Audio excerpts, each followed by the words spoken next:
Assalamualaikum warahmatullahi wabarakatuh. Selamat sore. Waalaikumsalam warahmatullahi wabarakatuh. Waalaikumsalam warahmatullahi Selamat sore, Pak. Oke, hari ini pertemuan 6 ya, jadi tentang pengembangan sistem ya. Oke, langsung saja.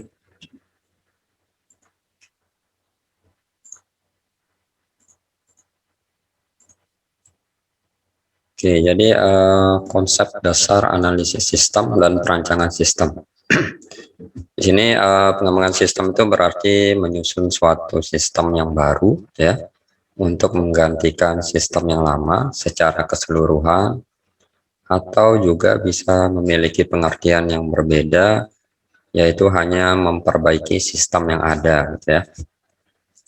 Jadi dua pengertian itu ya. Jadi pengembangan sistem tuh buat yang baru menggantikan yang lama, atau kita yang sebelumnya sudah ada tapi kita perbaiki. Nah, itu termasuk tahapan pengembangan sistem ya. Yang memperbaiki sistem ini ya termasuk menambahkan fitur-fitur baru gitu ya. Mungkin ada ya fitur baru, ya otomatis nanti ada atribut baru, ada metode baru yang kita buat, yang kita tambahkan gitu ya di sistem yang lama gitu ya. Oke, kemudian berhubungan dengan proses analisis dan desain gitu ya. Sistem informasi itu terdiri dari hardware gitu ya, software juga, data, prosedur, dan manusia. Jadi semua dilihat gitu ya. Jadi yang berhubungan dengan sistem informasi itu apa saja, itu semua diperhatikan ya di dalam proses analisis dan desain gitu ya.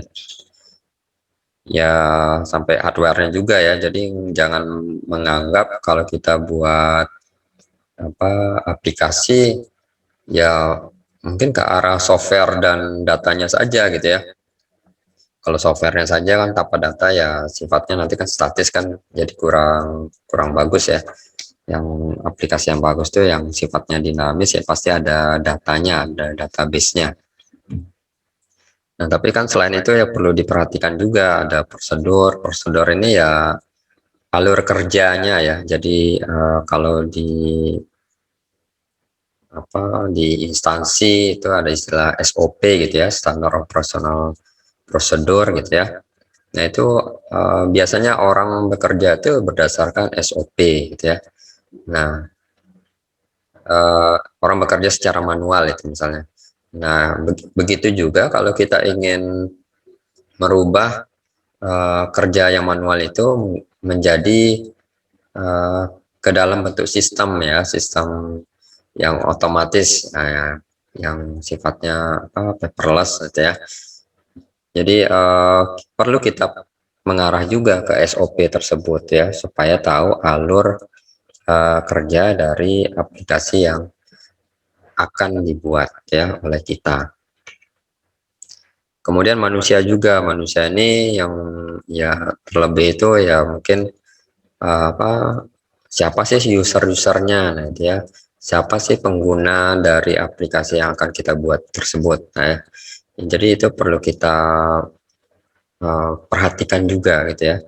Di sini hardware-nya juga ya, hardware-nya ya berhubungan dengan ya perangkatnya ya, komputer, servernya gimana, ya media penyimpanannya ya, sampai jaringan komputernya gitu ya, jaringan internetnya seperti itu, sehingga dapat memudahkan, jadi ya memudahkan proses gitu ya, proses dari aplikasi yang kita buat gitu ya nantinya. Jadi jangan sampai terhambat ya karena hardware-nya bermasalah gitu ya, kurang support ya, seperti itu. Itu semua dipikirkan ya di dalam proses analisis dan desain. Kemudian sistem analis dan desain itu dapat dipandang dari dua kegiatan utama, yaitu yang pertama adalah sistem analis ya, yang kedua adalah sistem desain ya. Jadi dua bagian ini kan termasuk loh, kemarin ya, ada istilahnya SDLC ya. Jadi salah satu metode pengembangan perangkat lunak itu ya SDLC gitu ya. Nanti macam-macam gitu ya metode pengembangan sistem gitu ya. Ada RUP gitu ya, ada extreme programming atau macam-macam gitu ya. Tapi pada dasarnya mirip-mirip ya seperti SDLC gitu ya. Kemudian di sini kita lihat ini. Jadi ya di SDLC itu, nah ini kan menjadi dua tahap yang berbeda ya. Jadi analisis dan desain ya. Jadi tahapan yang berbeda ya di dalam kalau SDLC. Sini kita lihat sistem analis ya, suatu proses untuk memahami sistem yang ada ya, termasuk mendiagnosa masalah ya atau inefisiensi ya, jadi yang tidak efisien gitu ya, dan memberikan solusi penyelesaian dari masalah tersebut. Nah itu masuk ke dalam tahap analisis ya, atau sistem analis. Ya, kemarin kan sudah kita pelajari bagaimana melakukan analisis ya. Ada beberapa cara gitu ya. Misalnya melakukan penelitian secara langsung gitu ya, atau membaca dokumentasi dari aplikasi yang sudah pernah dibuat sebelumnya gitu ya. Kemudian membuat prototipe seperti itu. Itu kan sudah dijelaskan ya di pertemuan sebelumnya. Itu masuk ke dalam sistem analis ya. Kemudian sistem desain ya. Sistem desain ini suatu proses mencakup perencanaan desain ya dan implementasi sistem yang baru ya. Nanti yang akan ya lebih banyak nanti di tugas besarnya itu ya lebih banyak desain ya. Karena kita menggambar diagram-diagram itu masuk ke dalam desain.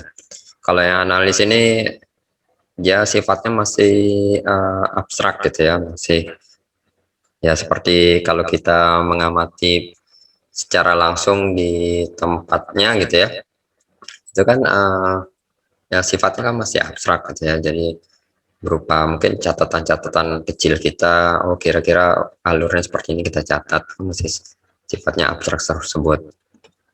Kalau desain ya sudah kita fokus ke diagram-diagramnya nanti yang mempermudah dalam proses implementasi ya, untuk yang tugas dari programmernya.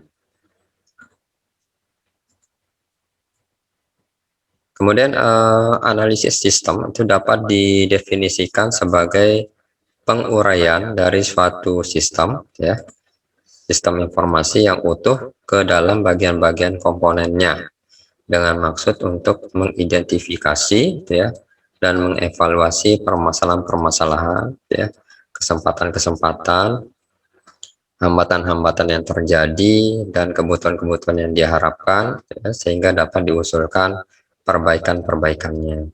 Jadi memang banyak tugas di tahap analisis ini yang perlu dilakukan gitu ya. Apalagi kalau ada aplikasi yang sudah jadi sebelumnya kan, ya mau nggak mau kan kita harus mempelajarinya dulu ya. Mempelajari dulu ya cara kerjanya, nah menguji kira-kira apa yang perlu diperbaiki gitu ya, mungkin ada yang salah atau yang ada yang perlu ditambahkan gitu ya. Nah itu kan perlu dipelajari juga sistem yang lama. Yang berbeda dengan yang sistem yang baru ya mungkin bisa langsung ke bisa wawancara gitu ya. Jadi tahapan-tahapannya itu ya sebenarnya lebih ya sama-sama enak gitu ya. Jadi kalau mau mengembangkan sistem yang lama itu ya paling menambahkan fitur yang beberapa fitur aja, kan dasarnya kan sudah ada ya, termasuk kelas-kelas diagramnya sudah ada, tinggal ditambahkan. Kalau yang membuat aplikasi yang baru dari awal ya mungkin perlu ekstra kerja keras ya, karena ya di tahap analisis ini yang biasanya membutuhkan informasi yang banyak ya. Jadi jangan sampai kita kekurangan informasi gitu ya, sehingga nanti kalau kurang informasi nanti pada saat aplikasinya sudah jadi kliennya minta ini kenapa belum ada gitu ya. Jadi kan kita tambahkan lagi fitur yang diminta tersebut. Nah, seperti itulah. Jadi sebaiknya pada saat analisis itu, ya informasi yang kita dapatkan itu ya sebaiknya ya sudah lengkap lah gitu ya. Kalau dibilang 100% ya mungkin enggak ya. Ya mungkin ya 90% lah gitu ya kalau bisa, seperti itu. Kemudian langkah-langkah analisis sistem, yang pertama adalah identifikasi ya. Identifikasi masalah, identify ya. Ya, untuk mengidentifikasi masalah ya kita melihat secara langsung di lapangan gitu ya, atau minta atau wawancara gitu ya, wawancara dengan orang yang mengerti gitu ya, mengerti gimana sih yang diinginkan dari aplikasi yang akan kita buat gitu. Ya, jadi kita identifikasi masalahnya ya, termasuk menentukan objek-objeknya ya, siapa saja, kemudian atribut-atributnya. Nah, itu kan ya metodenya, perilakunya.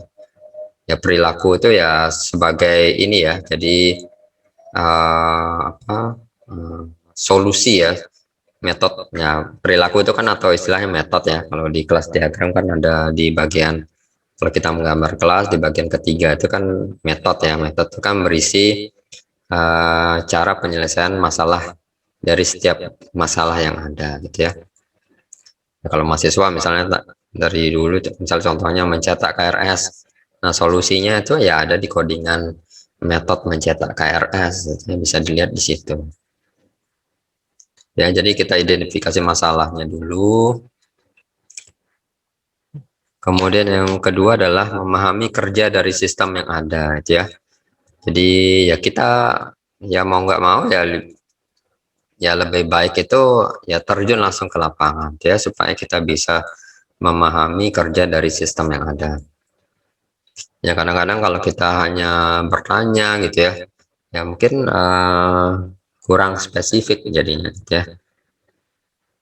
Nah, seperti itu ya. Jadi memahami kerja dari sistem yang ada. Kemudian yang langkah ketiga ya, kita menganalisis sistem gitu ya. Nah, kira-kira ya dari tahap 1, 2 ini ya kita analisis gitu ya. Nah, analisis sistem ini ya, yang ini ya sebenarnya masuk di sini ya. Kalau membuat objek, membuat kelas itu ya kita menganalisis sistem ya.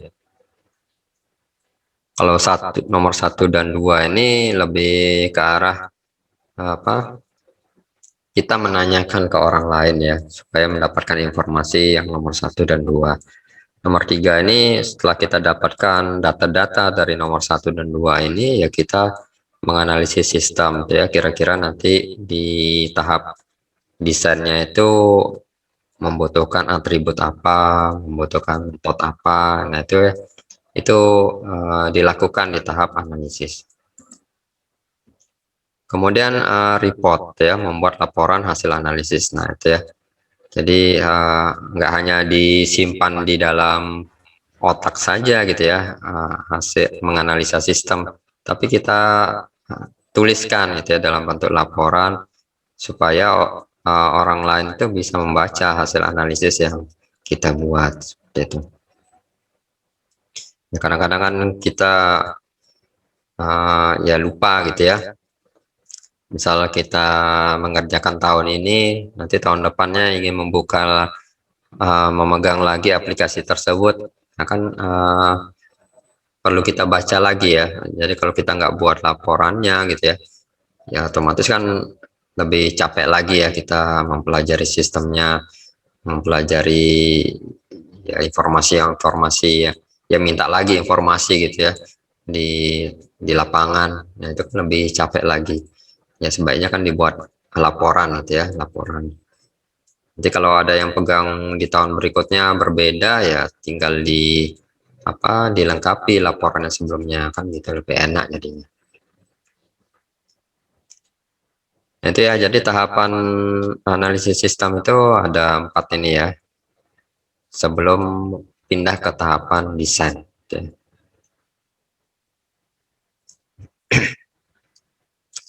Nah, kemudian ini yang desain ya, perancangan sistem ya.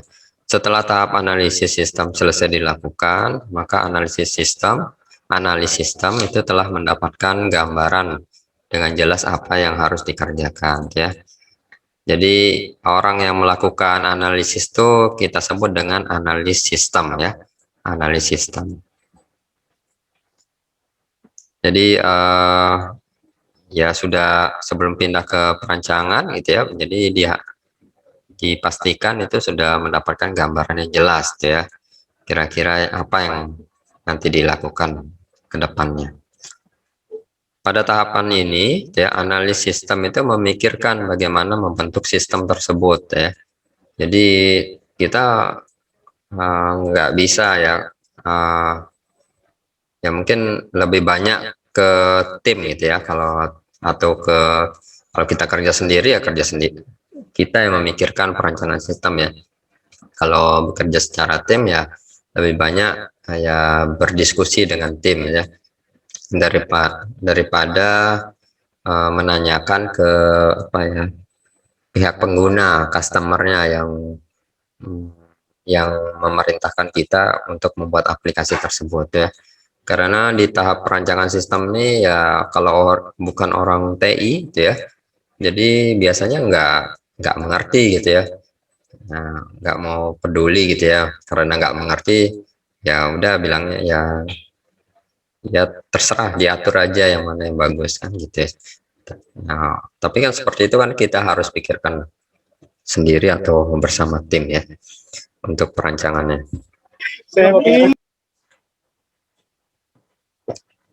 Kemudian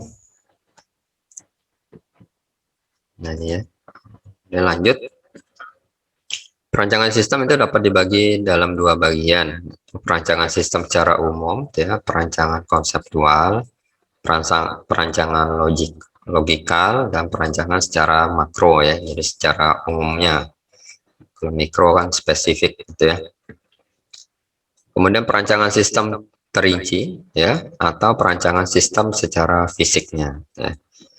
Di sini tujuan perancangan sistem itu mempunyai dua tujuan utama, yaitu yang pertama adalah untuk memenuhi kebutuhan kepada pemakai sistem, yang kedua untuk memberikan gambaran yang jelas dan rancang bangun yang lengkap kepada programmer komputer gitu ya, yakni programmer komputer dan ahli-ahli teknik lainnya yang terlibat. Jadi punya dua sisi yang berbeda ya. Yang satu kalau untuk perancangannya ya, untuk ini ya, yang berhubungan dengan kalau kita ingin berdiskusi dengan pemakai sistem, user gitu ya, atau orang yang meminta membuatkan aplikasi tersebut ya, bisa kita tunjukkan dari perancangan gitu ya, perancangan sistem ya, sehingga kita bisa tahu kira-kira kebutuhan apa yang dibutuhkan atau yang masih kurang nanti bisa ditambahkan gitu ya. Jadi sebagai bahan diskusi juga kalau kita bertemu dengan pemakai sistem gitu ya. Biasanya kan pemakai sistem lebih mengerti ya kebutuhan data yang digunakan selama ini oleh mereka gitu ya. Nah, kemudian selain itu perancangan sistem karena di tahap desain, setelah tahap desain kan adalah tahap implementasi ya. Implementasi ini kan di dalamnya ya tugasnya programmer komputer nah itu ya. Jadi perancangan desain ini ya sebagai ini ya acuan gitu ya, acuan rancang bangun pada saat kita melakukan membuat program gitu ya.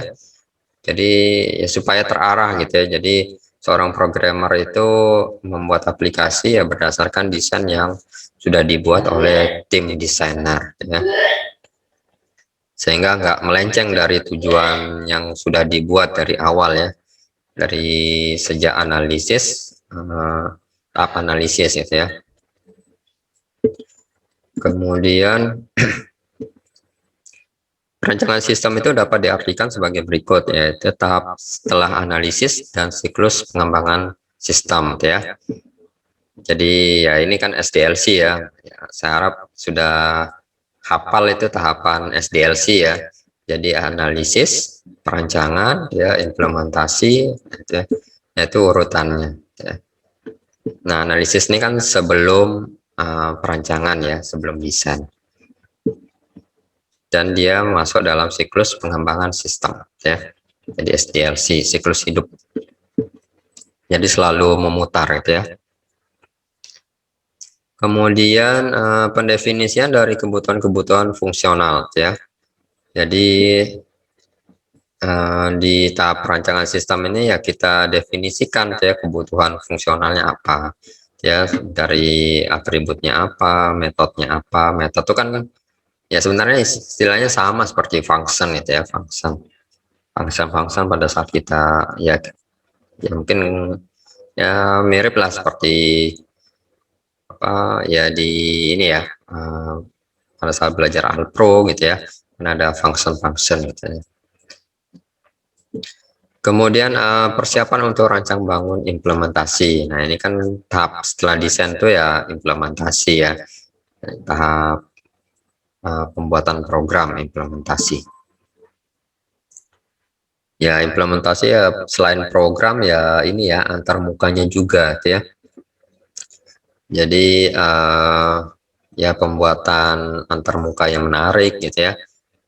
Nah kalau tahap apa namanya gitu ya, mungkin pernah saya sebutkan kemarin, ada istilahnya front end gitu ya, antar muka. Jadi tim yang bertugas membuat antar muka gitu ya sesuai dengan desain ya, itu adalah front end. Nanti yang untuk yang berhubungan dengan apa alur-alurnya gitu ya, proses-prosesnya itu ya berupa codingannya itu ya biasanya dikerjakan oleh tim back end ya. Oke gitu ya. Kemudian yang keempat adalah menggambarkan bagaimana suatu sistem dibentuk ya. Jadi ya di perancangannya seperti nanti kita buat di dalam tugas besar, kita bisa melihat gambaran dari sistem yang dibentuk tersebut ya, berupa diagram-diagram. Ya dimulai dari kelas diagram gitu ya, nanti ada objek diagram gitu ya, ada sequence diagram nanti yang kita pelajari nanti ya. Ya mungkin setelah ini ya, setelah UTS ya kita pelajari diagram UML. Kemudian dapat berupa penggambaran ya, perencanaan dan pembuatan sketsa ya, atau pengaturan dari beberapa elemen yang terpisah ke dalam satu kesatuan ya. Salah tulis ini, satu kesatuan yang utuh dan berfungsi ya, jadi dapat bekerja gitu ya. Jadi ya berhubungan dengan nomor 4 nih ya, jadi berupa gambar gitu ya. Perencanaan ini ya apa dari tahap analisis itu kan masih abstrak ya. Ya desain ini masih tetap perencanaan tapi bentuknya adalah gambar gitu ya. Ya kita desain aplikasinya dalam bentuk gambar gitu ya. Ya itu kan masih rencana, bisa saja rencana itu kan berubah kalau ada yang kurang ya, atau yang perlu dihapus kan perencanaan dari desainnya bisa saja kita ubah gitu ya. Jadi nggak mesti sekali buat desain gitu ya langsung langsung sempurna. Nah, itu nggak pernah ya, jarang. Biasanya ada yang namanya tadi siklus ya, siklus pengembangan sistem. Jadi kalau ada yang mesti diubah ya tahap analisis gitu ya, kemudian desain, kemudian implementasi, pengujian. Nah kalau ada yang salah gitu ya, pengujiannya mungkin salah ini, kembali lagi ke tahap analisis. Jadi semakin analisis, desain, jadi perbaiki lagi gitu ya. Jadi seperti itulah namanya siklus. Kemudian menyangkut mengkonfigurasikan dari komponen-komponen perangkat lunak ya, dan perangkat keras dari suatu sistem ya. Ya termasuk konfigurasi ya dari perangkat lunaknya, pada saat ya mungkin nanti mau di hosting gitu ya, atau misalnya kalau membuat aplikasi apa mobile gitu ya, ya ditaruh misalnya kalau Android ya di Play Store gitu ya. Nah, bagaimana prosesnya gitu kan perlu konfigurasi ya. Kemudian ya, kalau di server ya pengaturan itu ya. Kalau di awal buat kan masih di localhost gitu ya. Kita masih pakai localhost, nanti kalau mau disimpan di server kan pasti ada beberapa bagian yang kita setting, yang kita ubah gitu ya. Ya kalau yang berhubungan dengan apa tugas besar kan pakai CI ya, hot igniter. Nah itu biasanya karena dia bentuknya adalah framework gitu ya, jadi enak kita mengatur konfigurasinya, ada folder khususnya gitu ya. Kemudian ini pengenalan sistem informasi berbasis komputer gitu ya. Jadi sistem adalah sekumpulan elemen yang saling berkaitan dan saling mempengaruhi dalam melakukan kegiatan bersama untuk mencapai tujuan gitu ya. Jadi sekumpulan elemen ini ya bisa berupa apa metode-metodenya, bisa berupa antar kelas gitu ya. Itu yang saling berhubungan gitu ya, berkaitan, mempunyai relasi sehingga mendapatkan hasil output yang diinginkan gitu ya. Ya, kemudian ya seperti kemarin ya di gambar misal contohnya ada sequence diagram itu kan metode-metode yang saling berkaitan ya untuk menghasilkan satu solusi dari permasalahan yang ada gitu ya. Misalnya proses login, nah kira-kira kelas-kelas apa saja yang berhubungan, metode-metode apa saja yang berhubungan gitu ya. Nah itu kan tujuannya adalah login ya, login. Kalau loginnya ya pada saat kita menginputkan kan username, ada password gitu ya. Kalau kalau benar gitu ya, kalau valid password sama username-nya, maka dia akan diarahkan ke halaman beranda misalnya. Kalau dia salah ya ada metode yang menjalankan ya, mungkin di halaman yang tetap gitu ya. Nah, jadi langsung diminta lagi atau ada pesan apa username password Anda tidak atau salah gitu ya, seperti itu. Jadi ada pesan atau bisa kembali ke halaman login kembali ya, tapi isinya kosong gitu ya, jadi disuruh mengisi kembali. Ya tergantung kita sih sebenarnya yang membuat login tersebut seperti apa gitu ya. Dan sekarang kan apalagi login sekarang sudah lebih ini lagi ya, nggak mesti pakai username dan password, bisa login pakai Google gitu ya, email Google, bisa login pakai apa Facebook, nah macam-macam gitu ya. Nah itu kan bisa nanti kalau kalian suatu saat buat aplikasi ya bisa dimanfaatkan gitu ya.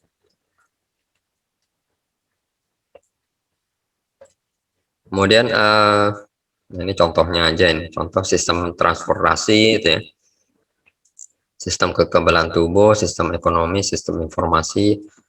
Nah intinya kan semua di dalam bagian sistem ini ada elemen-elemennya ya yang saling berkaitan gitu ya.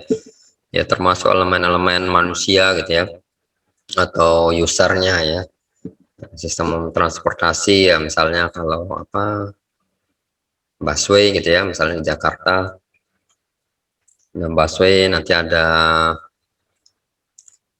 ya user apa ya haltenya gitu ya, macam-macam ya. Ya kira-kira ya elemen apa saja yang berhubungan dengan sistem busway tersebut gitu ya, itu semua dikaitkan gitu ya, di dalam sistem informasi. Kemudian pentingnya suatu pandangan sistem gitu ya. Jadi cara memandang sistem itu perlu kita ini ya, kita ya sangat penting gitu ya, dan perlu kita tahu supaya kalau kita bekerja di tim itu sifatnya satu pandangan gitu ya. Jadi memiliki pemahaman yang sama gitu ya, untuk tujuannya ke depannya seperti apa gitu ya. Itu kalau nanti berbeda pandangan tuh ya akan repot nanti ya. Yang satu misalnya, oh saya mungkin sebaiknya seperti ini gitu ya caranya menurut si A gitu ya, cara si B menurut saya sih langkahnya yang seperti ini gitu ya. Nanti kan itu kan berbeda. Nah kalau seperti itu kan bisa saja kita ambil kesepakatan, mungkin yang langkah tahapan tuh pakai pendapat si A, nanti metode yang lainnya pakai pendapat si B, ya bisa saja. Yang penting ada kesepakatan ya, supaya satu pandangan ya, satu pandangan. Sini kita lihat nih pentingnya suatu pandangan sistem. Yang pertama adalah mencegah manajer tersesat dalam kerumitan struktur organisasi dan rincian pekerjaannya ya. Jadi di sini ya kalau kita buat aplikasi ya pasti berhubungan dengan organisasi ya. Organisasi itu yang mau kayak apa ya, kampus gitu ya, Universitas Mataram ya organisasi pendidikan gitu ya. Nanti ada organisasi pemerintahan ya, termasuk departemen-departemen gitu ya, dinas-dinas, kantor dinas, itu kan semua organisasi semua itu ya. Nah di sini kerumitan struktur, jadi struktur pembagiannya itu ya itu ya, supaya bisa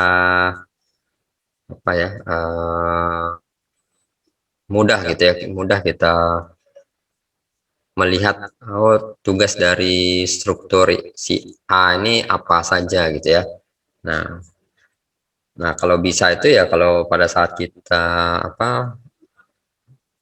biasanya di PKL ya, kalau minta ini ya, minta data struktur gitu ya, kita minta ini ya, tupoksi namanya, tugas pokok dan fungsi ya, di mana di dalamnya itu kan punya rincian pekerjaannya apa yang harus dilakukan gitu ya. Misalnya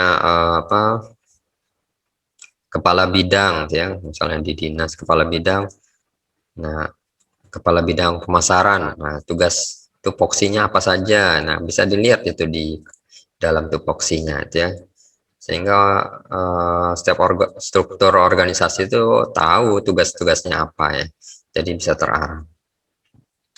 Nah itu kita bisa manfaatkan ya dari tupoksi itu, misalnya nanti kita pindah, itu kan yang dikerjakan secara manual ya, nanti di sistem ya usernya misalnya kepala bidang pemasaran tadi login, nah nanti di dalam aplikasinya pada setelah login tuh, nah hak-hak apa saja yang bisa dia lakukan, nah sesuai dengan tupoksinya, rincian pekerjaannya gitu ya.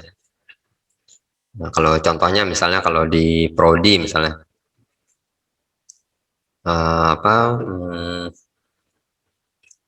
pengesahan lembar tugas akhir gitu ya, misalnya pengesahan lembar tugas akhir.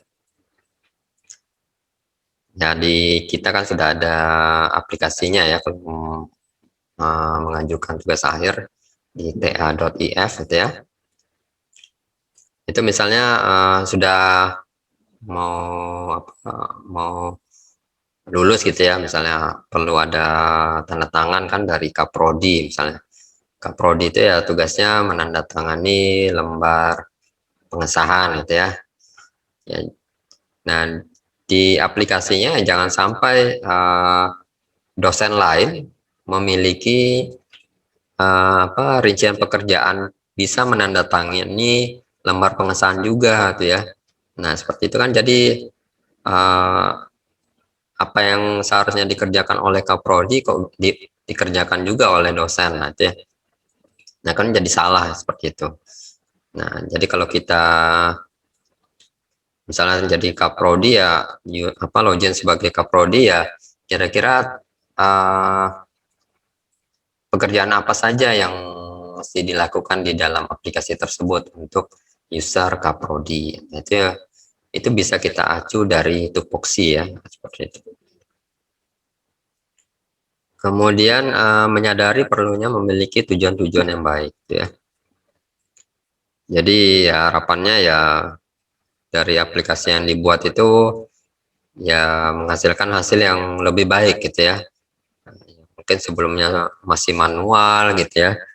Ya diharapkan kedepannya ya lebih ya manual kan, otomatis kan ya tulis di kertas ya, mencegah terjadinya kehilangan data. Nah itu kan tujuan yang baik gitu ya.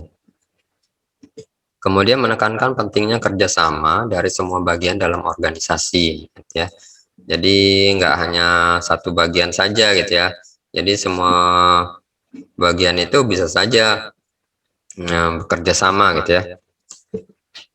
Misalnya tadi ini lembar pengesahan tadi ya.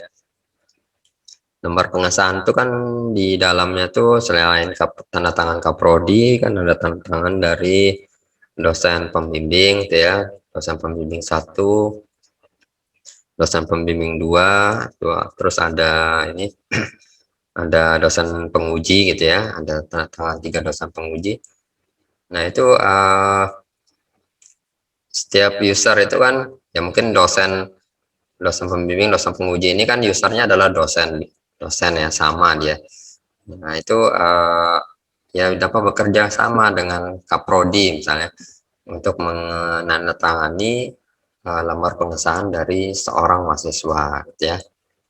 Kalau tidak bekerja sama, misalnya hanya Kaprodi saja yang tanda tangan, ya nanti ya tanda tangan dosen pembimbing, dosen penguji kan kosong gitu ya jadinya.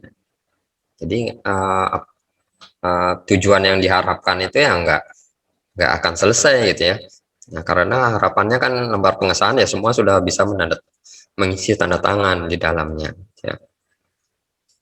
Ya seperti itu. Kemudian yang keempat adalah mengakui keterkaitan organisasi dengan lingkungan ya. Jadi ya kalau berhubungan dengan apa ya jadi lingkungannya gitu ya, di lingkungan organisasi tersebut ya seperti apa gitu ya.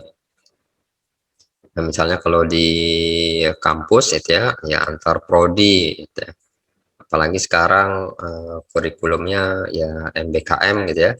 Bisa saja kan antar prodi, antar organisasi prodi itu berhubungan gitu ya, berhubungan. Misalnya mahasiswa dari TI bisa mengambil mata kuliah dari prodi lain ya, bisa itu kan di kurikulum yang sifatnya MBKM ini ya, Merdeka Belajar. Itu kan bisa diatur seperti itu. Ya mungkin permasalahannya nanti ya mungkin untuk jadwalnya ya, ini biasanya agak susah mengaturnya ya, supaya nggak bentrok antara mata kuliah yang diambil dari prodi TI gitu ya dengan tempat yang prodi yang kita ambil gitu ya. Biasanya di situ yang nanti jadi kendala. Kemudian yang kelima adalah memberi penilaian yang tinggi pada informasi ya sebagai umpan balik yang hanya dapat dicapai dengan sistem lingkaran tertutup ya. Jadi sistem lingkaran tertutup ya di lingkungan tersebut ya. Ya seperti tadi ya, dosen penandatangan lembar pengesahan itu ya kan lingkaran tertutup gitu ya. Jadi ada user dosen, ada kaprodi. Nah, semua kalau mendapatkan umpan balik ya. Jadi ya ada feedbacknya gitu ya. Jadi kalau semua bekerja ya berarti kan selesai ya pekerjaan penandatangan lembar pengesahan misalnya seperti itu. Ya, itu berlaku juga ya untuk permasalahan-permasalahan yang lain. Ya, kalau di daftar TA misalnya ya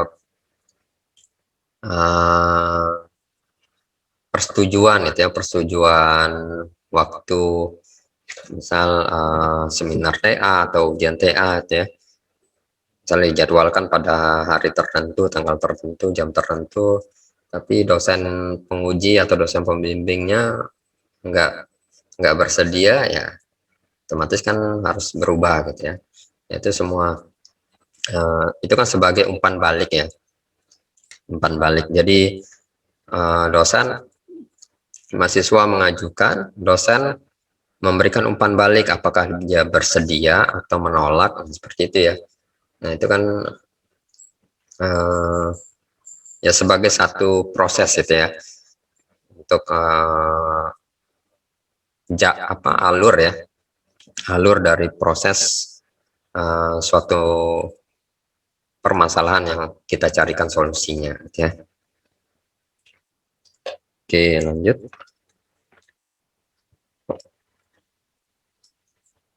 Kemudian aplikasi utama komputer membentuk sistem informasi berbasis komputer ya, atau computer based information system atau singkatannya CBIS ya. Itu pada dasarnya bisa ini ya, dikelompokkan gitu ya. Jadi dalam bentuk pengolahan data gitu ya, pengolahan data akuntansi ya.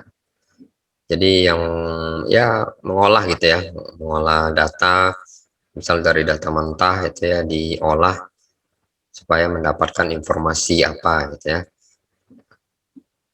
Ya informasi setiap user itu kan beda-beda ya, informasi yang pengen dia dapatkan. Kemudian sistem informasi manajemen itu ya, jadi ya berhubungan gitu ya, berhubungan dengan komputer itu ya, sistem informasi manajemen. Nah, ini cara umum nanti bisa dipelajari di SI ya, di mata kuliah sistem informasi ya. Kalau dulu kurikulum yang dulu masih ada itu ya, mata kuliah sistem informasi manajemen gitu ya. Tapi sekarang sudah kita gabung dalam mata kuliah sistem informasi ya. Mungkin sudah dipelajari ya di sistem informasi. Kemudian yang ketiga adalah sistem pendukung keputusan gitu ya. Jadi pendukung keputusan ini ya, misalnya kita membuat aplikasi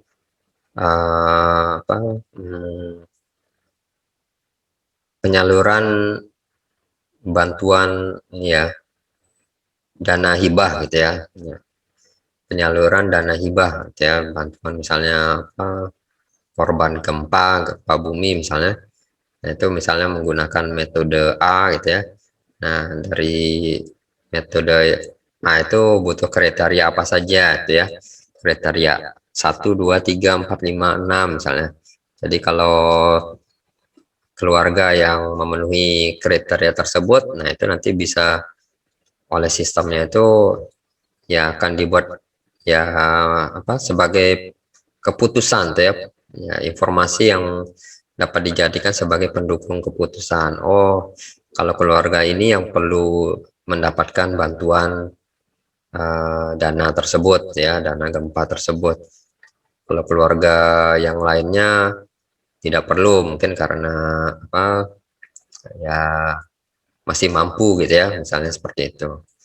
Atau kerusakannya dari gempa tersebut, rumah-rumahnya nggak banyak yang rusak. Nah itu kan seperti itu bisa sebagai contoh sistem pendukung keputusan ya. Kalau sistem informasi manajemennya contohnya ya kayak di sistem informasi rumah sakit ya, itu termasuk sistem informasi manajemen. Kemudian ada kantor virtual ya. Kemudian ada sistem berbasis pengetahuan. Nah, kalau sistem berbasis pengetahuan ini ya istilahnya sistem pakar gitu ya. Jadi kita membuat aplikasi yang menggunakan metode yang termasuk dalam sistem pakar gitu ya. Jadi misalnya mendiagnosa sakit mata gitu ya. Nah, jadi usernya itu memilih gejala-gejala apa saja sih yang berhubungan dengan sakit mata tersebut. Nanti setelah dipilih misalnya klik misalnya tombol proses lah gitu ya, tombol proses baru nanti memunculkan sakit matanya apa gitu ya, misalnya sakit mata katarak kesimpulannya gitu ya, atau sakit mata yang lainnya seperti itu. Itu berdasarkan pengetahuan ya. Jadi gejala-gejala itu ya sebagai pengetahuan ya yang dimiliki oleh di dalam dunia kesehatan misalnya, kedokteran. Biasanya kan dokter kalau menyimpulkan penyakit kan biasanya dilihat dari gejala gitu ya, gejala. Oh dia demam, dia pilek gitu ya, kemudian dia batuk, kemudian dia sesak napas. Nah, siapa tahu bisa di ini ya masuk ke dalam ya jadi dikategorikan kena COVID gitu, seperti itu. Nah, saya sesak napas gitu ya. Kalau panas, batuk, pilek tapi nggak sesak napas, penciumannya masih tajam gitu ya misalnya, ya mungkin nggak dikategorikan COVID gitu. Itu bisa diatur gitu ya di sistem pakar ya, aplikasi sistem pakar. Kemudian nah nih, perusahaan-perusahaan membentuk suatu organisasi jasa informasi yang terdiri dari spesialis informasi gitu ya, yang menyediakan keahlian dalam pengembangan sistem berbasis komputer. Nah, kalau di organisasi atau perusahaan itu ya biasanya kan ada bidang tim IT-nya ya. Jadi ya ada bagian struktural IT-nya. Nah, itu ya yang bertugas ya macam-macam ya. Misalnya ada sebagai yang mengerjakan pengolahan data elektronik gitu ya. Jadi ya diolah gitu ya data misal dari Excel, diolah datanya seperti apa ya. Ya sesuai dengan kebutuhan dari perusahaan tersebut ya. Kemudian ada sistem analis misalnya. Ya kalau bekerja misalnya di di Gojek misalnya. Di Gojek misalnya. Ya di dalamnya kan ada tim pengembang aplikasi ya. Ya selain tim marketing kan nggak berhubungan dengan pembuatan aplikasi ya. Jadi dalamnya ada tim pengembang aplikasi yang biasanya ya seperti yang kita pelajari ini ya. Jadi tahapan SDLC ada tim analisis itu ya, tim analis itu ya, ada tim desain. Ya kalau perusahaan besar itu tim-timnya banyak gitu ya dan anggotanya banyak juga. Di sini ada database administrator gitu ya. Kemudian ada spesialis jaringan gitu ya, yang berhubungan dengan networknya gitu ya, jaringan. Programmer gitu ya, pembuat programmer nih ya tadi seperti saya bilang tadi ada front endnya yang fokus ke user interface-nya saja, ada yang back endnya dia fokus ke codingan-codingan yang dari alur prosesnya gitu ya. Kemudian 6 ya, operator atau user pemakai. Nah, operator atau user pemakai ya sebenarnya kita nih user akhir itu ya, dosen atau mahasiswa itu ya sebagai user ya. Operator ini ya user akhir juga nih. Misalnya ada sistem misalnya di kantor dengan menggunakan sistem itu ya operator ini ya tugasnya hanya menginput data. Seperti itu ya jadi tugas. Kemudian nah, konsep dasar informasi ya, ini data. Data merupakan baris material untuk suatu informasi ya. Jadi perbedaan informasi dan data itu sangat relatif, tergantung pada nilai gunanya bagi manajemen yang memerlukan. Ya. Jadi beda manajemen itu ya beda saja ya, bisa saja beda kebutuhan ya dari penggunaan data tersebut. Suatu informasi bagi level manajemen tertentu bisa menjadi data bagi manajemen level di atasnya ya atau sebaliknya. Nah, jadi setiap manajemen tuh pasti butuh ini ya data. Nah, ini kalau di sini bisa saja data yang informasi yang dianggap di manajemen A itu bisa saja dianggap sebagai data ya di manajemen yang lainnya gitu ya. Nah, kalau informasi itu kan hasil pengolahan data ya. Hasil kita mengolah data itu kita sebut dengan informasi ya. Kemudian informasi ya. Informasi adalah data yang telah diproses menjadi bentuk yang memiliki arti bagi penerima dan dapat berupa fakta atau suatu nilai yang bermanfaat ya. Jadi dari data ini kita olah sehingga mendapatkan informasi, di mana di informasi itu tahapannya input, kita inputkan data, nanti ada prosesnya gitu ya. Ya prosesnya ya bisa berupa misalnya ada data A, B gitu ya, A dan B itu sebagai input, nanti prosesnya outputnya berupa variabel C ya, misalnya C itu adalah A kurang B. Nah itu kan informasi yang didapatkan. Jadi informasi yang didapatkan tuh yang ya nggak mesti sama seperti nilai sebelumnya ya, seperti kolom A dan B ya, tapi outputnya informasinya berupa variabel C ya, nilainya berbeda antara A dan B ya, jadi hasil pengolahannya. Kalau menggunakan algoritma mungkin rumus aritmatikanya itu lebih ini lagi ya, lebih rumit lagi. Kalau tadi kan contoh hanya pengurangan saja, ya bisa saja nanti ada pembagian, ada perkalian gitu ya, seperti itu ya, tergantung prosesnya ya, proses dari tahapan informasi yang ingin didapatkan. Kemudian kualitas informasi. Di sini bisa terdapat error ya karena kesalahan cara pengukuran dan pengumpulannya ya. Nah, ini pada saat kita lakukan di awal mungkin langsung terjun di lapangan gitu ya. Kita main terjun-terjun aja gitu ya di lapangan tanpa mengetahui misal data apa saja yang mesti didapatkan gitu ya. Penting ada data ya, padahal data tersebut misalnya sudah didapatkan itu ya nggak digunakan gitu ya, jadi salah. Jadi kita harus tahu gitu ya, jadi kita harus pelajari gitu ya.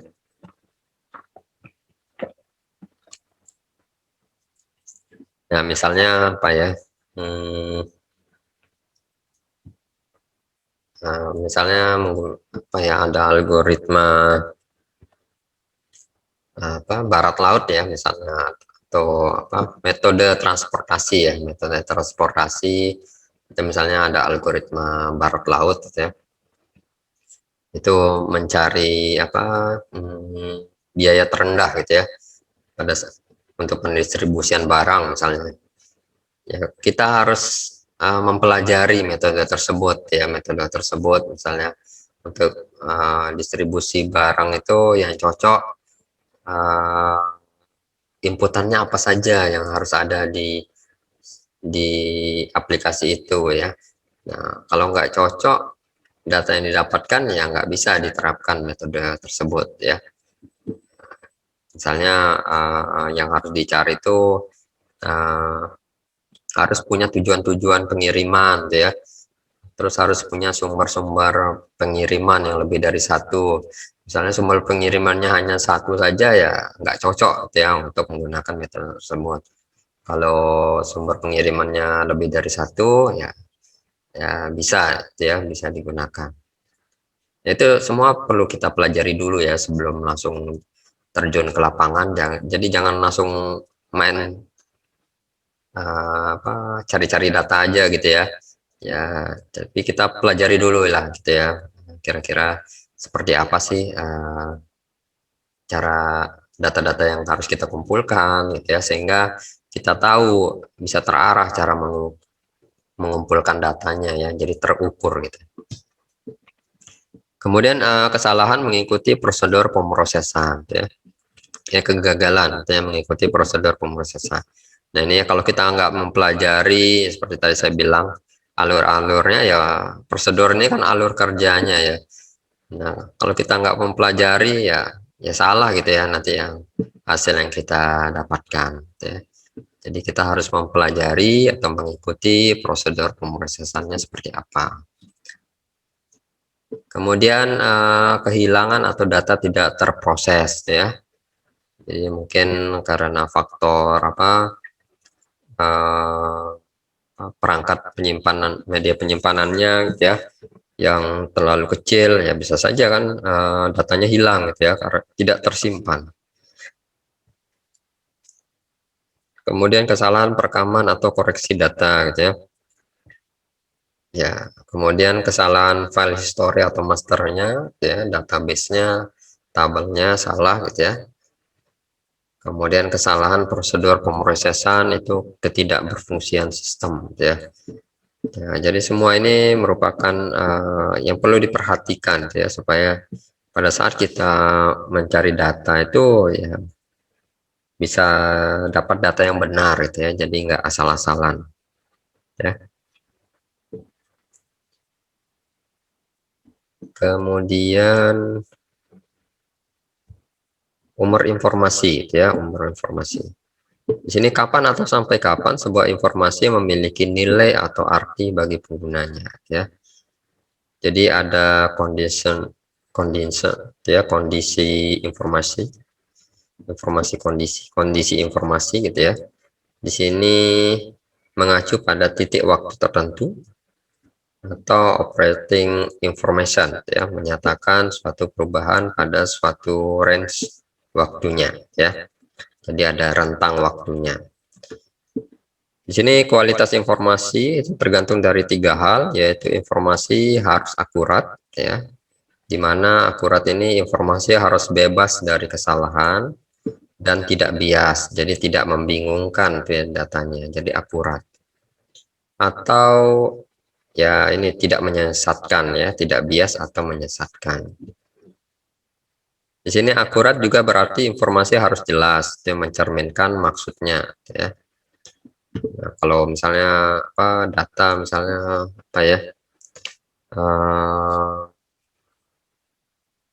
panjang ini ya, panjang jalan ya, panjang jalan ya, bisa saja kan mendapatkan datanya bisa dari bantuan Google Map gitu ya, kan bisa kita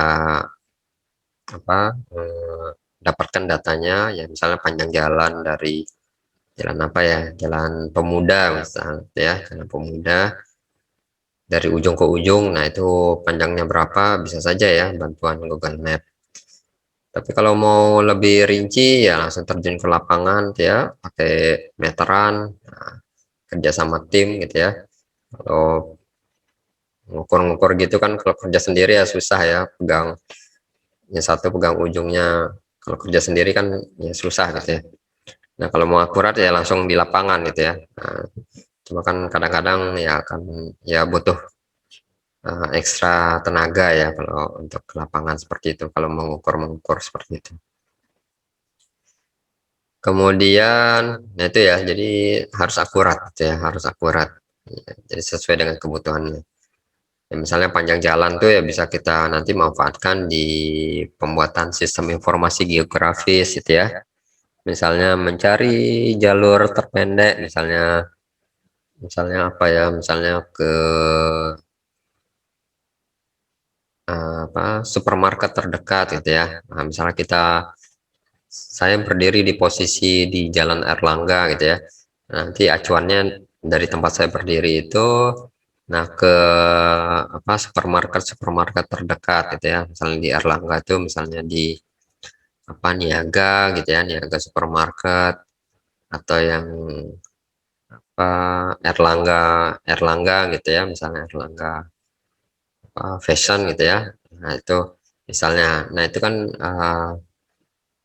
misalnya kalau membuat sistem informasi geografis kan ya ditampilkan gitu ya jaraknya, seperti dari titik yang saya berdiri sampai ke beberapa supermarket itu ya dimunculkan ya. Misalnya tujuannya ingin menampilkan supermarket terdekat. Nah itu ya. Kemudian tetap pada waktunya gitu ya. Berarti informasi yang datang pada penerimaan itu tidak boleh terlambat, jadi sifatnya seketika. Jadi kalau kita proses saat ini ya informasinya harus diterima saat itu juga gitu ya, di detik itu juga ya. Mungkin selang beberapa detik karena ada faktor proses olahan datanya, ya bisa saja selang beberapa detik, selang beberapa menit ya. Nah, yang penting masih kita bisa lakukan terima toleransi waktunya ya. Misalnya kita proses hari ini, nanti keluar informasinya 2 hari lagi, nah itu ya tergantung kita apakah kita bisa menerimanya atau ya yang tidak bisa menerimanya gitu ya, karena lama 2 hari menunggunya gitu ya. Kemudian relevan ya, berarti informasi tersebut mempunyai manfaat untuk pemakainya. Jadi informasi yang dihasilkan itu, yang diolah itu, hasil pengolahan itu relevan ya. Nah, dari data.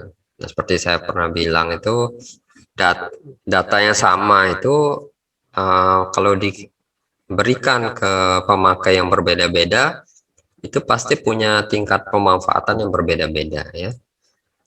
Mungkin ada yang misalnya si A dapat data tersebut ya sangat senang sekali ya, karena membantu untuk mendapatkan informasinya ya, membantu si A dalam mendapatkan informasi. Kemudian data yang sama dikasih di B ya, karena B ini tidak menggunakan data tersebut ya tidak bermanfaat gitu ya, tidak bermanfaat seperti itu. Jadi setiap orang itu bisa beda-beda ya, bisa beda-beda.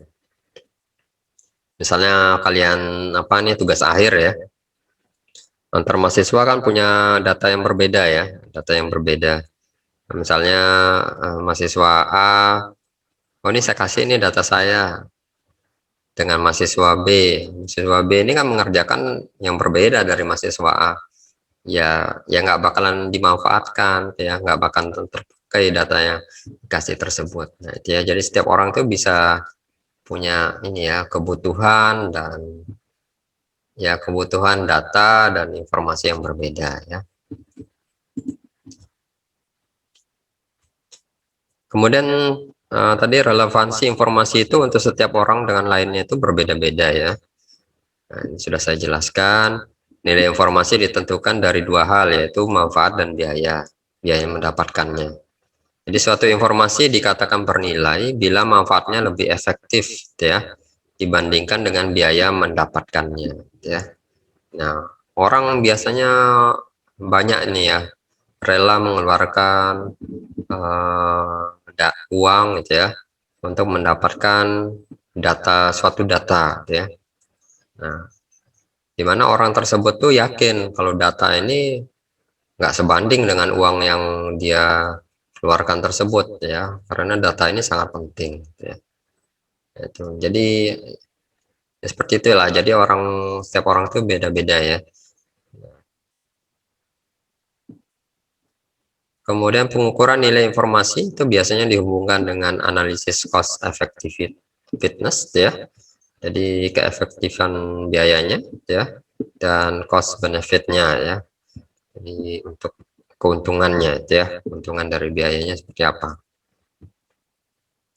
itu ya, biasa dihubungkan gitu ya, efektif nggak itu data yang ada gitu ya, beruntung nggak kita mendapatkan untung nggak gitu ya, sudah mengeluarkan uang yang banyak gitu ya, tapi datanya ternyata tidak sesuai ini misalnya ekspektasi gitu ya, misalnya ternyata ya tidak digunakan ya karena tidak sesuai ekspektasi, itu ya perlu dipikirkan juga biasanya dari biaya gitu ya. Nah, karena data itu kan apa ya sifatnya mahal gitu ya, mahal. Nah, jadi kalau mempunyai data ya jangan sampai dihilangkan gitu ya. Ya sebaiknya ya disimpan dulu ya, mungkin suatu saat nanti akan kalian gunakan ya untuk keperluan tertentu.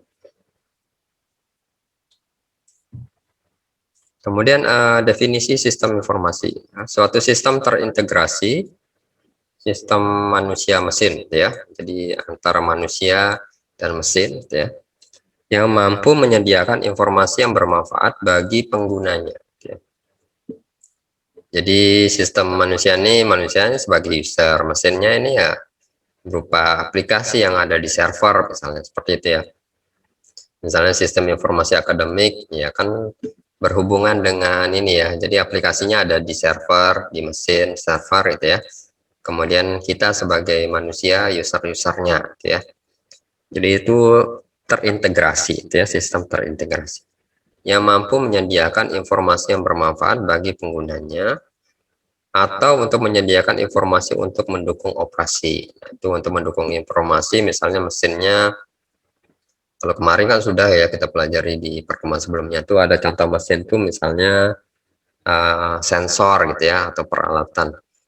Nah, sensor ini yang akan mendukung operasi metode ya.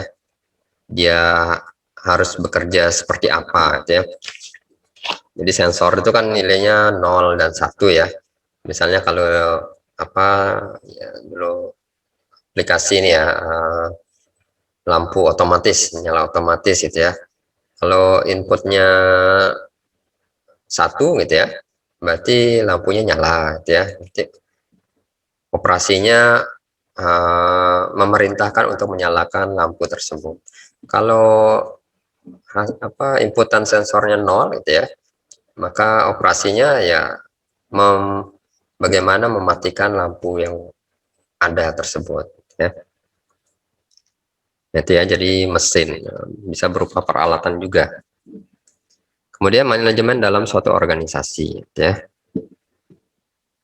Nah, di organisasi kan macam-macam ya. Jadi strukturnya tadi ya sudah dijelaskan sebelumnya. Sistem ini memanfaatkan perangkat keras dan perangkat lunak komputer ya. Kemudian ada prosedur manualnya, ada model manajemennya, dan ada basis datanya ya.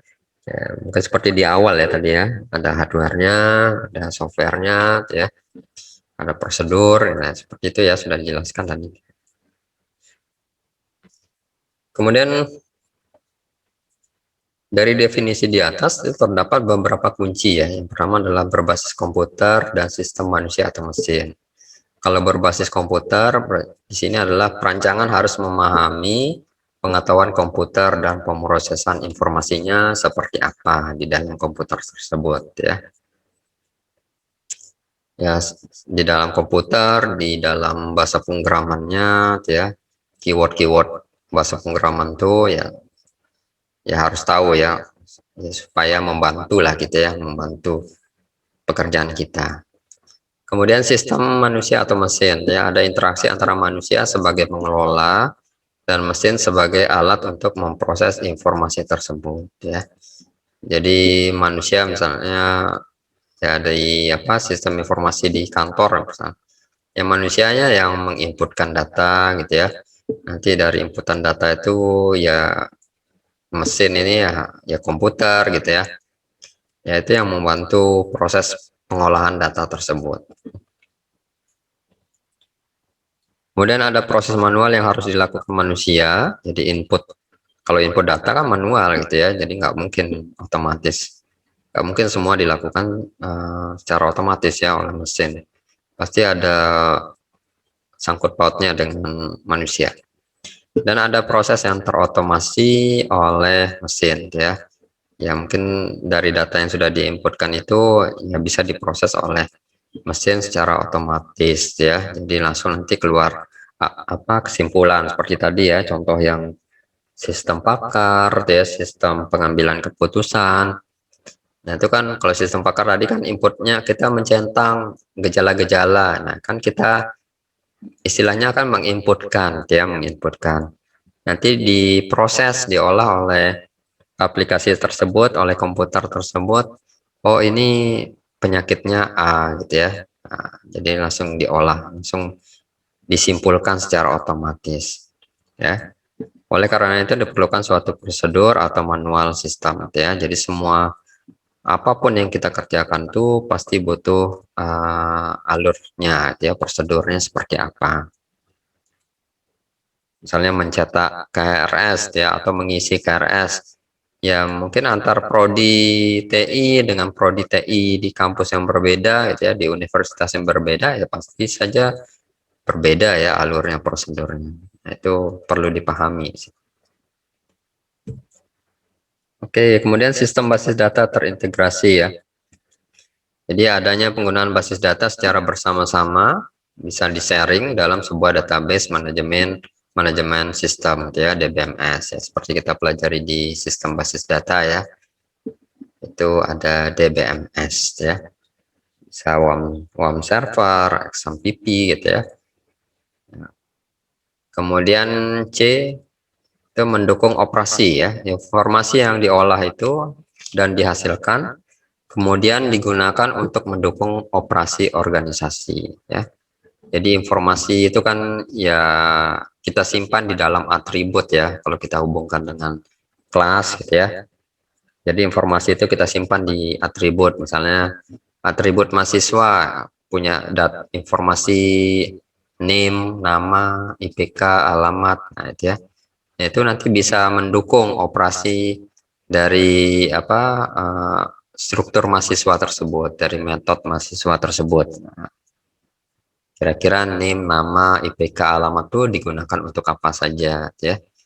Bisa saja kan metodenya butuh hanya beberapa nggak mesti semua atribut digunakan, tapi atribut yang lain yang tidak digunakan ya mungkin digunakan di metode yang berbeda ya.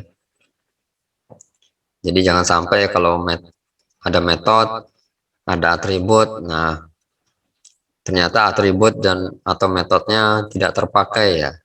Ya lebih baik kalau nggak dipakai ya dihapus saja gitu ya. Biasanya kalau kita menggambar di kelas itu untuk atribut, untuk metode ya wajib dipakai gitu ya. Kalau nggak dipakai ya buat apa dibuat gitu ya. Buat apa dimasukkan di dalam kelas.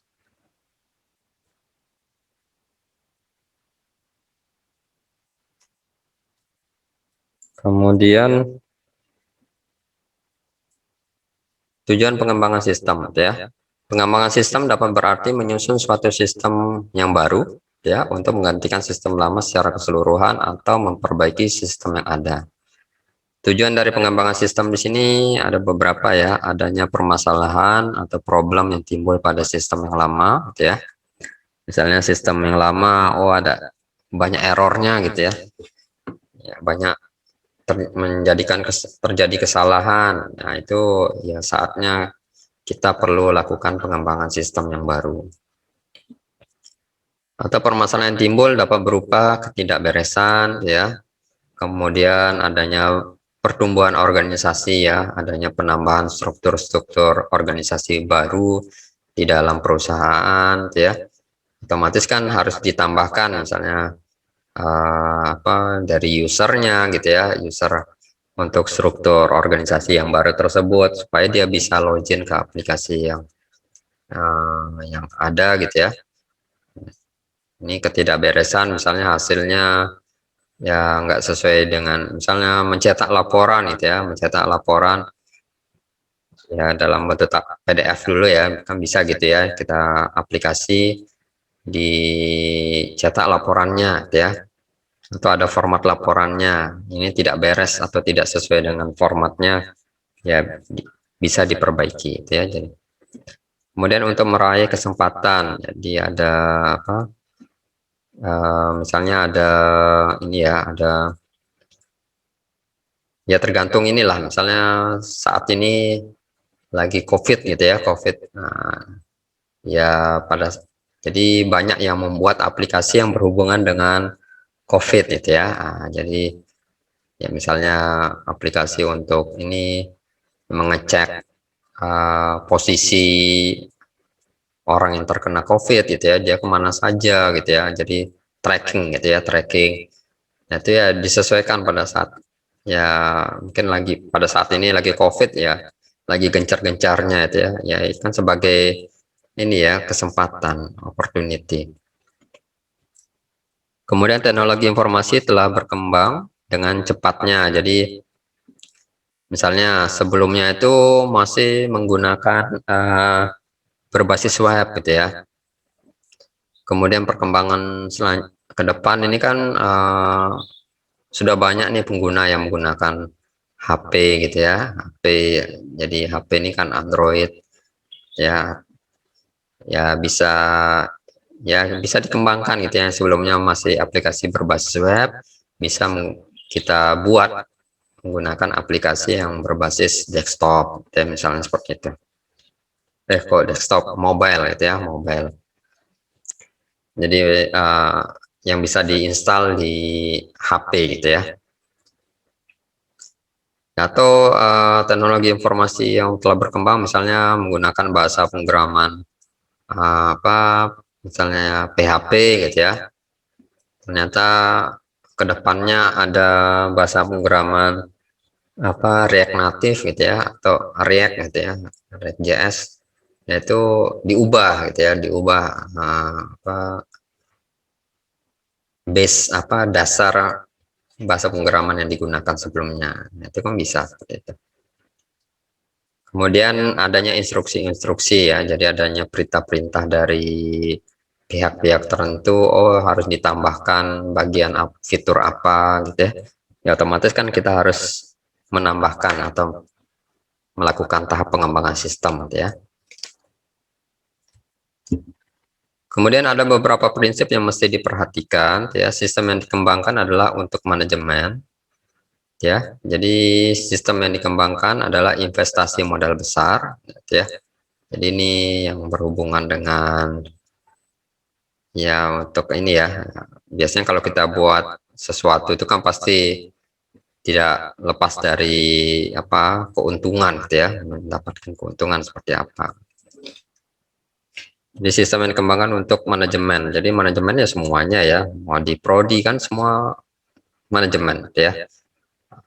Jadi tingkatan-tingkatannya dari kaprodi, dari sekprodi, nah itu kan dari tata usaha, administrasinya gitu ya. Nah, bagian administrasi, nah itu kan semua manajemen.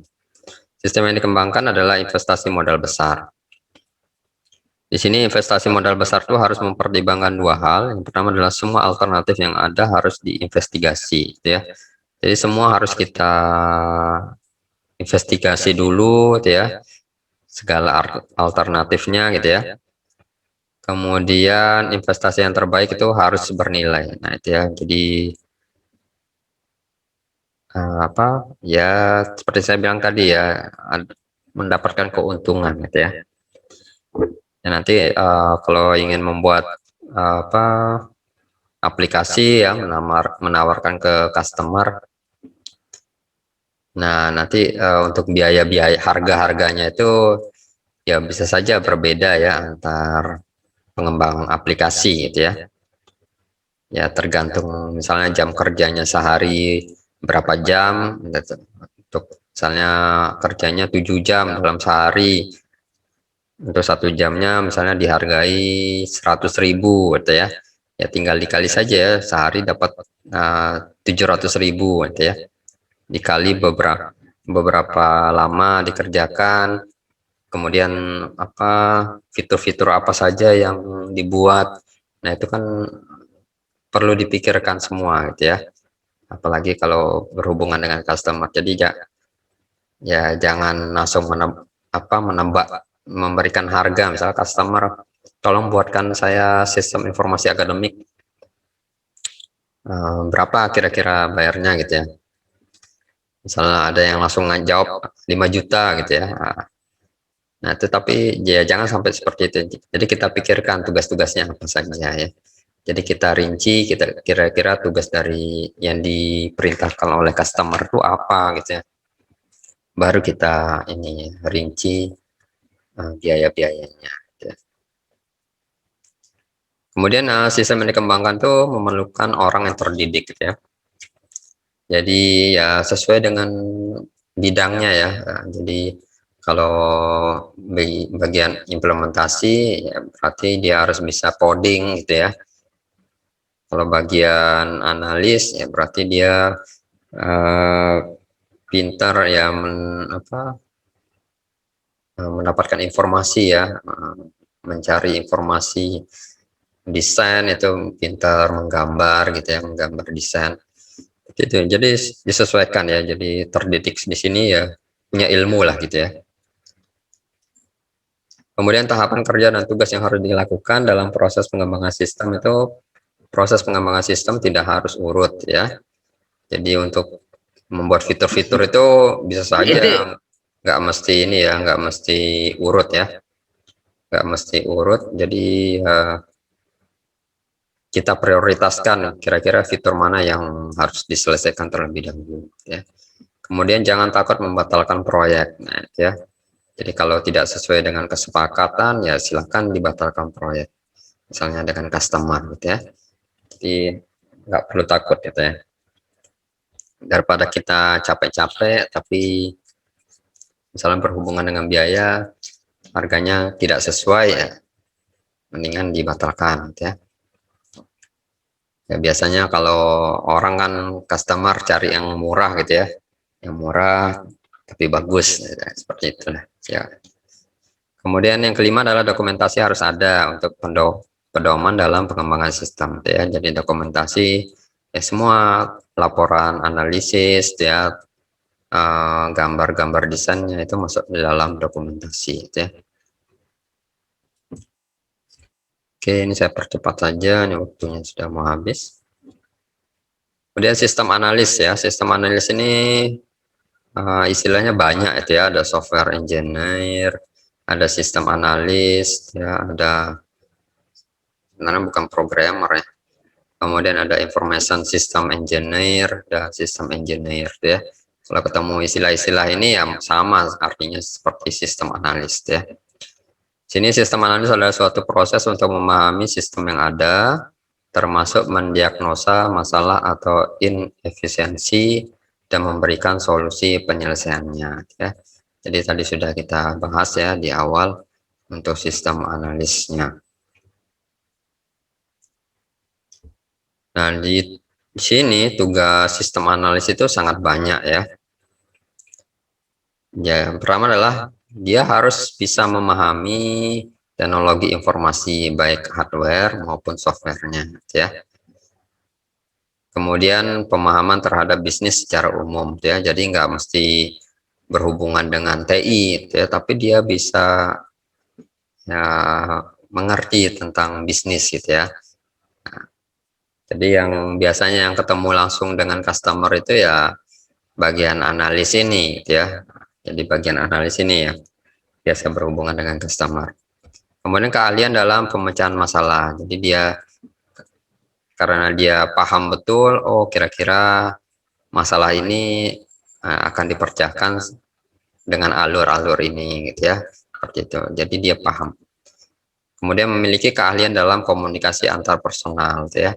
Bisa komunikasi dengan customer atau komunikasi dengan tim-tim pengembang sistem gitu ya.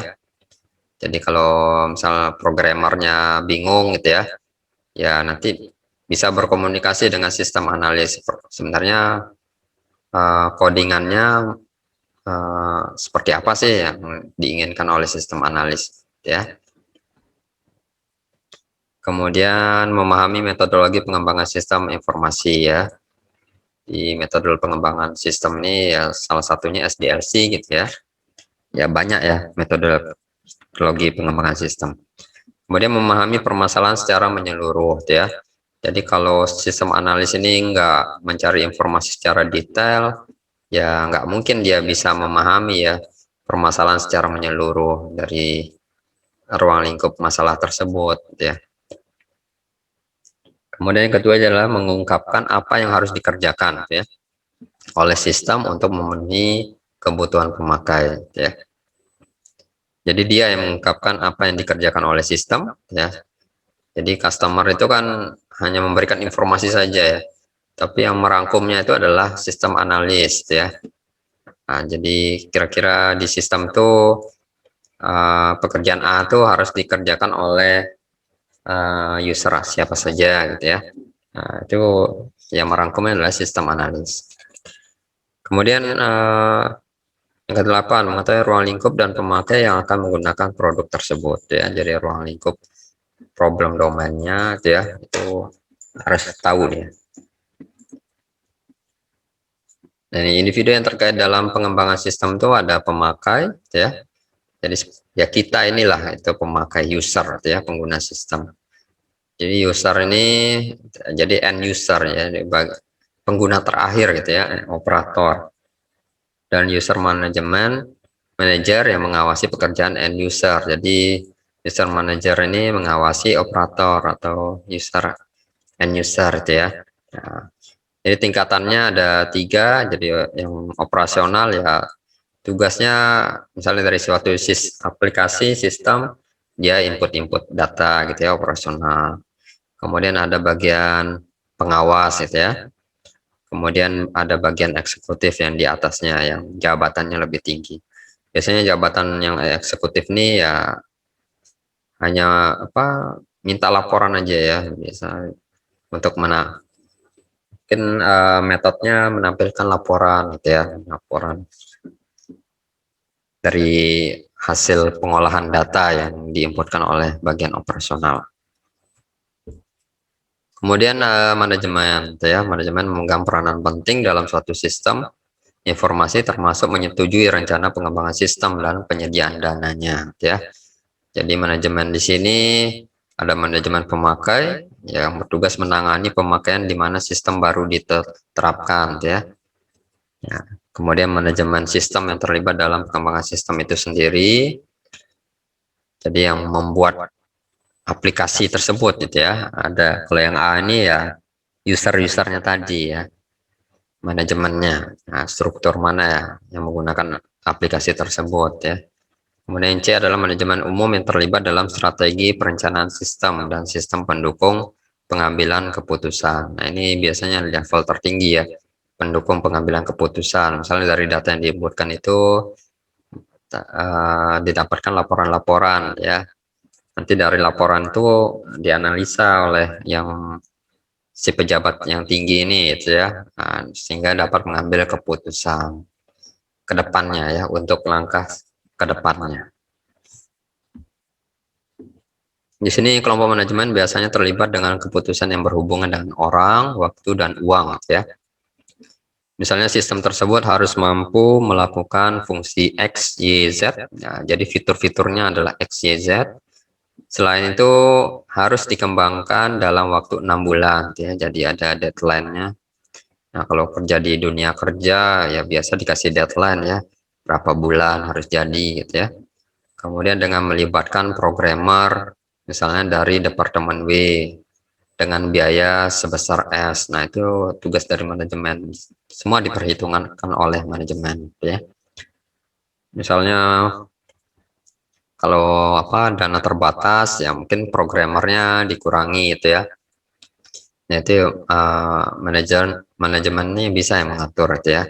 Jadi supaya bisa sesuai dengan dana gitu ya. Ya honor gitu seperti itu. Jadi biar nggak rugi ya. Kemudian ada pemeriksa ya. Pemeriksa di sini ya misalnya terjadi aplikasinya sudah jadi gitu ya. Jadi ya melakukan pemeriksaan apakah sudah sesuai dengan alur kerjanya gitu ya, prosedurnya apakah sudah, misalnya prosedur A outputnya harus bentuknya A gitu ya, prosedur B harus outputnya bentuknya B. Nah, itu kan diperiksa apakah sudah sesuai atau enggak gitu ya. Jadi tugas dari pemeriksa. Kemudian ada penganalisa sistem gitu ya. Nah, jadi di sini ada yang sifatnya arkeolog gitu ya, yang mempelajari sistem yang lama gitu ya, menelusuri kira-kira bagian mana yang terjadi kesalahan gitu ya di sistem yang lama. Kalau inovator ini dia berarti kan mengembangkan ide-ide baru gitu ya, ide-ide baru kira-kira dari sistem yang lama tersebut ditambahkan fitur-fitur apa lagi nih yang bagus gitu ya. Nah, itu inovator, tugasnya inovator. Kemudian ada mediator. Mediator ini ya sebagai fungsi ini ya yang menjalankan komunikasi antar semua level gitu ya. Jadi supaya seperti tadi satu pandangan gitu ya, sehingga mempunyai cara pandang yang sama. Jadi punya sikap dan cara pandang yang sama terhadap aplikasi yang dibuat. Jadi jangan sampai ada perbedaan pendapat ya. Kalau ada perbedaan pendapat ya dicari solusinya, mungkin seperti saya bilang tadi pakai cara si A, pakai cara si B. Ya, jadi kesepakatan gitu ya. Kemudian pimpinan proyek ya. Jadi penganalisa sistem ini haruslah personel yang lebih berpengalaman dari programmer atau desainer gitu ya. Nah, jadi bagian tadi yang analis sistem gitu ya, ya sebaiknya dia menguasai program gitu ya, bisa coding, bisa menggambar, ya, sebaiknya seperti itu ya untuk yang penganalisa sistem. Karena dasarnya di bagian analisa ini ya, orang yang melakukan analisis ini, karena dia yang mengerti ya. Nanti bakalan kalau buat kelas diagram kan metodenya, oh dia sudah ada gambaran, nanti metodenya seperti ini, metodenya seperti, otomatis kan dia punya dasar sebagai seorang programmer ya. Dan nanti desainnya juga menggambar diagram-diagramnya seperti apa, alur-alur dari sequence diagramnya seperti apa gitu ya. Nah, jadi wajar kalau analisis sistem ini sebagai pemimpin proyek ya, karena dia mengerti secara keseluruhan dari suatu pekerjaan ya. Kemudian ada pendesain sistem, jadi orang yang menggambar ini yang tugasnya menggambar diagram-diagram ya. Desain semua, desainnya, antarmukanya gitu ya. Semua bagian tugas dari pendesain sistem gitu ya. Kemudian di sini ya semua ya, jadi ada sistem analis dan desain, ada programmer, ada network designer, kemudian ada technician hardware, ada database administrator gitu ya. Kemudian ada bagian yang membuat dokumentasi, dokumenter gitu ya. Nah, jadi membuat laporannya gitu ya, termasuk buku manual cara menggunakan aplikasi tersebut tuh dibuat gitu ya. Nah, itu bagian dokumenternya gitu ya. Kemudian ada tim penguji aplikasi ya, yang software testernya. Jadi kalau tidak lolos pengujian ya berarti kan belum bisa dirilis itu ya aplikasi yang dibuat. Nah, itu jadi harus melewati tahap pengujian. Jadi tahap pengujian ini bukan macam-macam ya. Nah, nanti bisa dipelajari nanti. Biasanya nanti pas TA itu pasti aja ada yang mempelajari teknik pengujian gitu ya. Jadi nggak hanya mengecek satu-satu, jadi ada unit testing gitu ya, macam-macam, ada black box. Nah, itu melihat fungsi-fungsinya. Jadi setiap bagian tuh dicek gitu ya, dicek.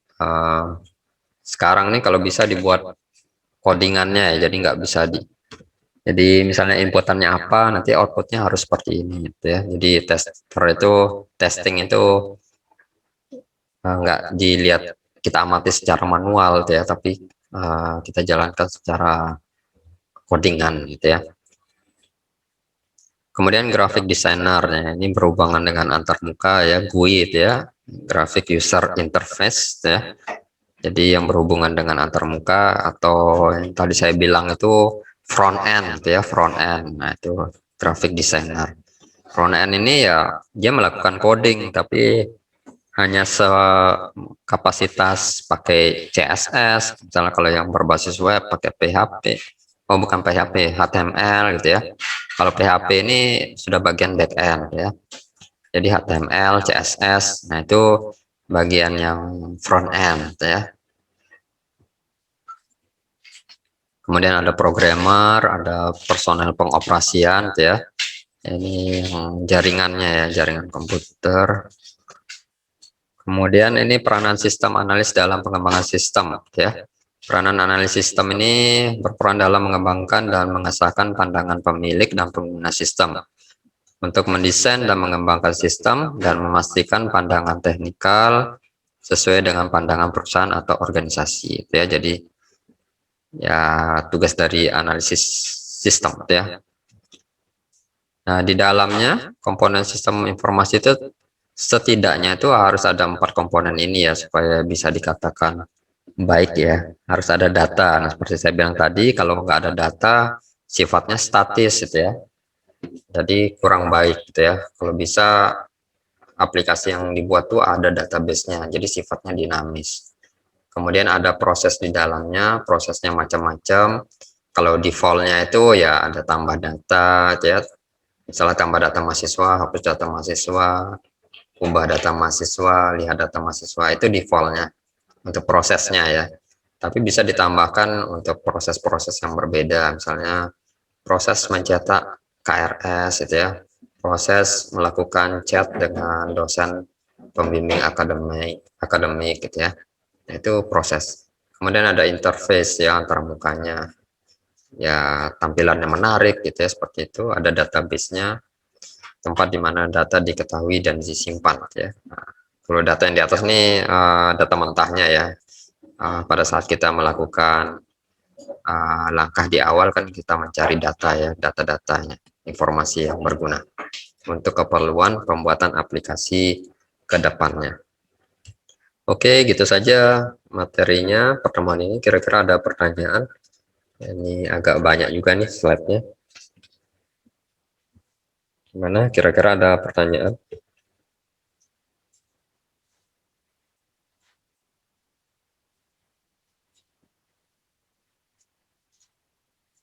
Oke, kalau Kalau dari saya belum ada, Pak. nggak ada ya. Oke, kalau nggak ada ini berhubung waktunya sudah jam 5 lewat ya. Saya akhiri. Ya, terima kasih atas kehadirannya. Assalamualaikum warahmatullahi wabarakatuh. Selamat sore. Waalaikumsalam. Terima kasih, Pak. Waalaikumsalam warahmatullahi wabarakatuh. Terima kasih banyak, Pak. Terima kasih, Pak. Oke, sama-sama.